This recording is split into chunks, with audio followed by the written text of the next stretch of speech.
جب شوہر پریشان گھر آئے اور بیوی اسے تسلی اور احساس دلائے تو اسے جہاد جتنا ثواب ملتا ہے۔ اپنی بیوی کی گود میں سر رکھ کر سونا سنت رسول اللہ صلی اللہ علیہ وآلہ وسلم ہے۔ باپ کے بعد شوہر اللہ کی جانب سے عورت کے لیے چنا گیا مضبوط ترین سہارا ہے۔ بنت حوا محتاط رہا کرے، ابن آدم اتنے فرما بردار ہے کہ محبت اپنی مرضی سے کرتے ہیں پر نکاح والدین کی مرضی سے کرتے ہیں۔ وقت پڑنے پر بیوی کی خدمت کرنا سنت رسول صلی اللہ علیہ وآلہ وسلم ہے۔ ہم ایسے معاشرے سے ہیں کہ اگر عورت اپنے شوہر کا دل جیت لے تو اس پر پہلا الزام جادو کا لگتا ہے۔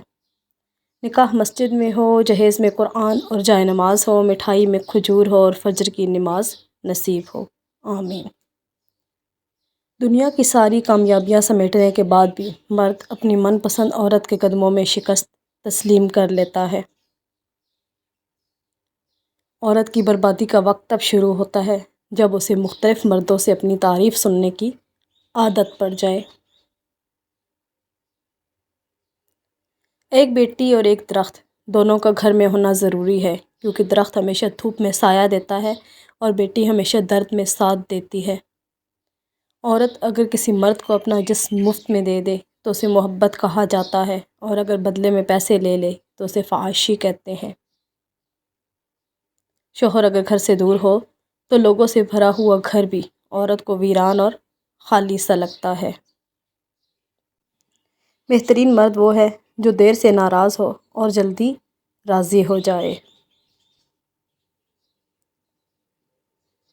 میں دوسروں کو درس دینے والا لڑکا خود ایک نامحرم کی محبت میں تباہ ہو چکا ہوں۔ خوش نصیب ہے وہ عورت جس کو شوہر کا بازو تکیے کے طور پر میسر ہو۔ منچاہی عورت کو 1 منٹ دیکھنا مرد کا 24 گھنٹوں تک ڈپریشن لیول مینٹین رکھتا ہے۔ خوش قسمت ہوتے ہیں وہ مرد جن کے کردار کی خوشبو پا کر خود عورت اظہار محبت کرے۔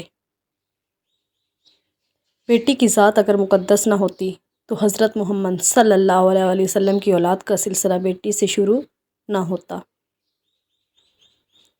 بیویاں جوانی میں مالکن، ادھیڑ عمر میں دوست اور بوڑھی عمر میں نرسوں کا کردار ادا کرتی ہیں۔ رسول اللہ صلی اللہ علیہ وسلم نے ارشاد فرمایا، دنیا فائدہ اٹھانے کی چیز ہے اور دنیا میں سب سے زیادہ فائدہ دینے والی چیز نیک بیوی ہے۔ مرد کی وفا کا پتہ عورت کی بیماری میں لگتا ہے کہ کھوٹا سکہ ہے یا کھرا، اور عورت کی محبت بے روزگاری میں پتہ چلتی ہے کہ وہ کاغذی ساتھی ہے یا واقعی شریک حیات ہے۔ سب سے بہترین تحفہ جو مرد اپنی بیوی کو دیتا ہے وہ اس کا وقت، اس کی توجہ اور اس کا پیار ہے۔ وہ بیوی بہت خوش نصیب ہوتی ہے جس کی غیر موجودگی میں اس کا شوہر بے چین رہے۔ اللہ نے عورت کو مرد کی پیشانی سے نہیں بنایا کہ وہ مرد پہ حکومت کرے، اور نہ ہی اس کے پاؤں سے بنایا کہ وہ اس کی غلامی کرے، بلکہ مرد کی پسلی سے بنایا تاکہ وہ اس کے دل کے قریب رہے۔